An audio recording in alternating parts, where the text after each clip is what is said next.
¿Tú por qué crees que él llegó al punto de ser el narcotraficante más grande de todos los tiempos? Si yo te pregunto las tres mentiras más grandes que han dicho de Pablo, que te digas eso es totalmente falso, ¿tienes cómo responderme? Que ¿Cuánto billete le daban a una mujer de esas para que pudiera estar con él? Todos conocen a Pablo por la cantidad de plata que llegó a ganar, siendo el hombre más rico del mundo. ¿Esa herencia qué? ¿Con quién quedó con toda esa liga? Bueno, con todo ese dinero quedó el hijo de Pablo, la esposa de Pablo, a la que le quitaron casi todo el dinero fue a la niña, a Manuela. Dejó mucho dinero para todos los hermanos. Los que no tengan hoy dinero es porque pues no lo supieron administrar. Están acostumbrados siempre a que llegara el dinero en borbotones y de esta manera pues pensaban que pronto el dinero iba a seguir llegando. Pero cuando Pablo muere, que era el proveedor de toda la familia, se lo gastan. Pero la colección más grande de obras de arte le quedó a la familia de Pablo.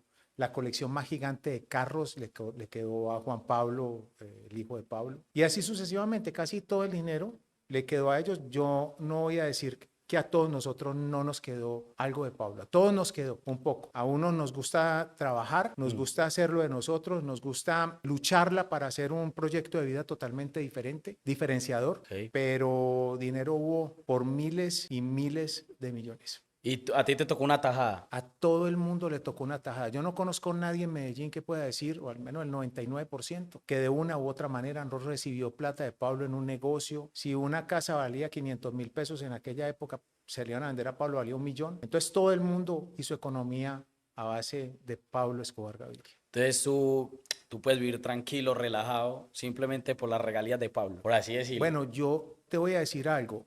Pablo, yo creo que sigue dejando más dinero hoy que en aquella época. Hoy el turismo que viene a Medellín, gran parte de ellos vienen a conocer un poco de la historia de Pablo. Yo me dedico al turismo, me gusta el turismo, me fascina traer los niños de las comunas de Medellín a mostrarles la historia real de lo que me tocó vivir para que no se vuelva a repetir y para que no crean que esas películas hollywoodenses lo que les muestran es verdad, porque la verdad no es así. Los dolores, si los pasamos a una balanza, el dolor en cuanto a lo que nosotros nos tocó vivir, bueno, yo preferiría nunca haber tenido un solo centavo. El dolor es muy grande. Yo estuve hasta 8 días metido dentro de un cementerio, enterrando todos los días, familia ni siquiera saliendo a bañarme al apartamento porque había que enterrar hoy el primo, mañana el otro primo, pasado mañana el amigo, el esposo de la prima, de la tía. A nosotros nos tocó bastante duro. Lo que muestran del narcotráfico no es así. El narcotráfico trae muchísimo dolor. Es tanto el dolor que yo hoy en día me pregunto, ¿cómo es que los que quedamos vivos somos capaces de soportar o fuimos capaces de soportar todo lo que nos tocó soportar? He visto que aquí en el museo han llegado muchos niños. ¿Por qué los niños? O sea, yo, por ejemplo, de chiquito, pues hay que admitirlo también, uno miraba a Pablo y uno decía, uy, qué chimba el poder. Pues uno era un peladito.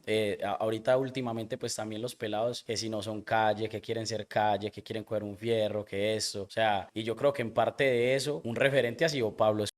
Crecen viendo esas series, crecen mal informados. Mal informados, es verdad. Cuando tú hablas de los niños, me parece muy bonito eso, que te hayas dado cuenta y hayas analizado ese proceso de los niños que llegan acá, que a mí me gusta acercármeles, me gusta contarles, le pido el permiso a la mamá o al papá, o si vienen con mamá y papá, les pido permiso a ellos dos para poder acercarme y contarles un poco de la historia para que no crean en todo eso que Hollywood les ha mostrado, porque es que para Hollywood es muy fácil crear, pero no sabe la destrucción que puede llegar a pasar si un niño de esos le cree ese cuento que no es verdad y que lo hacen ver tan fácil. Es que un niño, la imaginación lo puede llevar muy lejos. Mire, usted decía, cuando yo era niño, uno veía y uno decía, ¿cuántas personas piensan que fue muy fácil Mm. llegar a lo que hizo Pablo? ¿Cuántas cosas no hubo que hacer? ¿Tú por qué crees que él llegó al punto de ser el narcotraficante más grande de todos los tiempos? ¿Qué lo hizo llegar a él? La inteligencia de Pablo era totalmente abismal. Pablo iba adelantado años luz a lo que acontece hoy en día. Mira, te voy a contar una historia que aún en esta época para uno es un poco compleja poderla entender. En una oportunidad cuando la guerra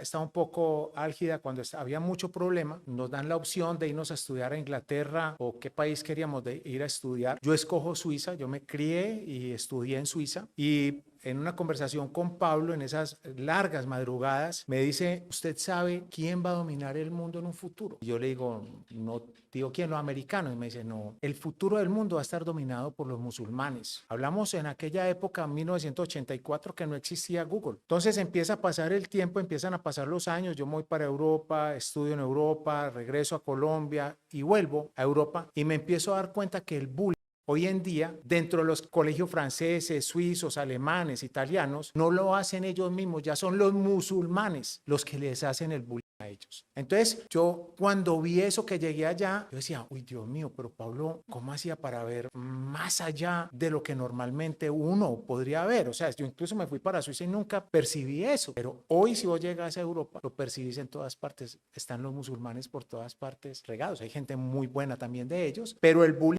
lo hacen es ellos contra la misma gente y la misma comunidad del mismo país donde ellos ya hoy están habitando. ¿Y vos crees que obviamente en el mundo el narcotráfico es obligado que uno tiene que ser malo, ¿no? O sea, tú no puedes ser narcotraficante bueno. Yo no creo que exista un narcotraficante bueno, o sea, es que para poder ser narcotraficante tenés que tener la capacidad de que en el momento en que te toque actuar en contra de la vida de otra persona, lo hagas para poder hacerte respetar. Entonces, ¿qué tenía en el corazón Escobar para ser tan frío? Si Yo yo te creo digo si es Escobar... es que la frialdad se vuelve, la frialdad no nace con uno, a uno lo vuelve en frío. Si a vos hoy llegan y te roban lo que vos tenés, vos salís a defender lo que tenés. Era lo mismo en esa época y sigue siendo lo mismo hoy. O sea, a la gente no le gusta que le roben, a la gente no le gusta que le quiten e incluso ves hoy en día que matan a una persona simplemente porque le quitó la novia o porque le quitó la mujer, o simple y llanamente no. Yo creo que se debe respetar la mujer que no le pertenece a uno, pero para ponerlo como ejemplo, ¿sí ves? Entonces... Yo te pregunto algo a ti. Yo he visto muchas entrevistas, he leído y muchas personas hablan cosas diferentes sobre Pablo Escobar. Si yo te pregunto las 3 mentiras más grandes que han dicho de Pablo, que te digas eso es totalmente falso, ¿tienes cómo responderme? Sí, te puedo responder dos que son muy fuertes. La primera, cuando Pablo se suicida,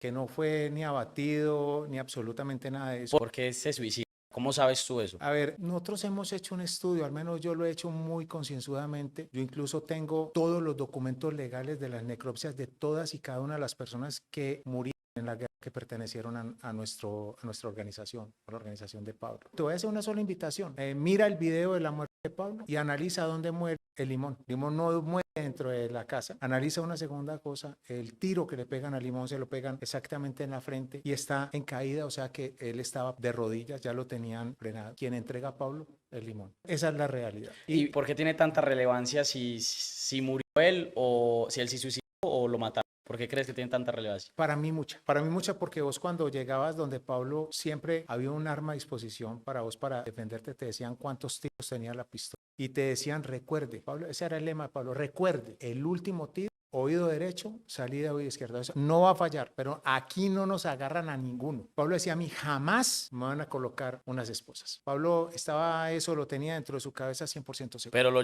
llegó a tener esposas varias veces. Lo llegaron a esposar varias veces. Yo creo que una sola vez y fue la mujer que tuvo. Pero yo creo que fueron 2 veces en que lo tuvieron detenido. Uno por ahí en el 77, 78 y la segunda que es la foto más famosa de él. La foto, esa foto original. Esa foto es original, esa foto es cuando lo capturan a él la segunda vez, que él sale riéndose. Yo creo que ¿quién es una tiene de esa las foto formas. original? Esa foto originalmente se montó dentro del libro de caricaturas de Pablo Emilio. Pero la foto original, ¿alguien la tiene actualmente? Eso tuvo que haber salido directamente de la cárcel, porque era la reseña, la cárcel de la reseña de la cárcel. Para mí es una foto muy fuerte. Primero que todo, si yo hubiese sido quien manejaba la policía y la cárcel en ese momento, jamás hubiese permitido que alguien saliera riéndose de esa manera. Es muy respetuosa contra el Estado, pero también mostraba el poder que él en ese momento tenía. Él ya sabía que iba a salir, por eso sonreía. Él siempre tenía todo milimétricamente calculado. Si esa foto yo la tuviera, la real, actualmente, ¿cuánto costaría esa foto? Si la pudieras vender. Yo creo que esa foto sería totalmente incalculable el valor. Es más, yo creo que sería imposible. Si ha venido gente bregando a buscar cosas de Pablo, cada uno de mí que se las venda. Yo no vendo absolutamente nada de lo que tengo de la simulación que hago dentro del museo de lo de Pablo, pero yo creo que no habría con qué comprar. O sea, un precio absurdo. Listo. 100%. Esa vendría siendo la primera mentira, desmentida. La segunda. La muerte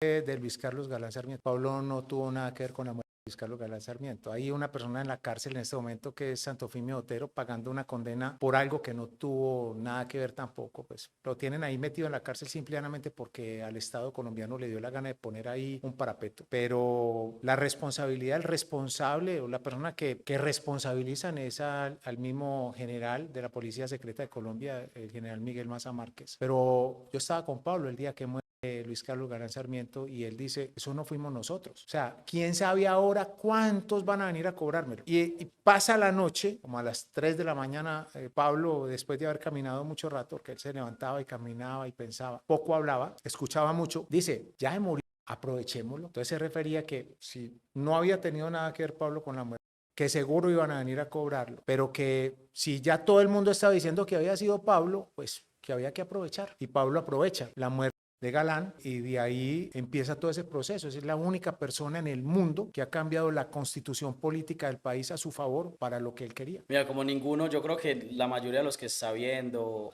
como ninguno nos tocó ir pues esa temporada de Pablo, yo creo que todo lo que sabemos de Pablo Escobar lo sabemos por lo que hemos leído y por las series. Entonces te voy a decir varias cosas de las series de las que yo he visto, o varias cosas que habla la gente pues por ahí en la calle que uno dice, uy, ¿será verdad? Por ejemplo, lo de, si tú ves la serie, que él coge y le dice a la vieja, vaya pues espéreme en la cama, él sí pues podía hacer eso con una mujer. Pablo era demasiado respetuoso con las mujeres. O sea, él no, pero sí le era infiel a la mujer. Por lógica, él cogía la revista Cromos y decidía cuál de todas esas mujeres que estaban ahí, él las quería y en qué orden. Y la mujer copiaba de ley. Lo que pasa es que, ¿cómo no te van a copiar si vos... O sea, Pero vos crees que por miedo o por plata. no, por billete. ¿Cuánto billete le daban a una mujer de esas para que pudiera estar con él? No era así, es cuánto quieres. Ah, vea eso. Mira, Pablo quiere conocerte, cuánta plata quieres, qué te está haciendo falta, qué necesita. No, yo quiero un Mercedes-Benz convertible, vamos a comprarlo y vamos para donde. Ya cuando llegaba ya pensaba que iba a seguir siendo la reina de Pablo Escobar, pero no, era solamente la reina por un ratico nada más.